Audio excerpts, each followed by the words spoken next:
సభకు నమస్కారం. Shrutilaya arts academy RR foundation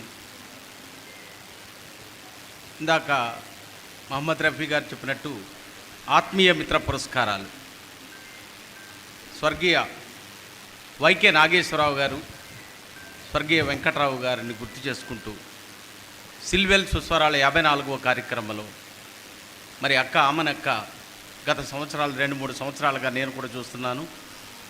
కంటిన్యూస్గా అంటే ఇప్పుడు పాటలో విన్నాము ఆ మధురమైనటువంటి ప్రేమ అనుబంధం. ఇటువంటి కార్యక్రమానికి సాంస్కృతిక రంగంలో అనుభవజ్ఞులైనటువంటి వ్యక్తుల్ని, వారితో సన్నిహిత బంధం ఉన్నటువంటి అందరినీ కూడా పిలిచి ఇంత చక్కగా వారిని గుర్తు చేసుకున్నందుకు మరి సాంస్కృతిక రంగంలో ఉన్నటువంటి విలువలు చాలా గొప్పవి. అందరికీ హృదయపూర్వక నమస్కారాలు తెలియజేసుకుంటూ ముగిస్తున్నాను. ధన్యవాదాలు సార్. మరి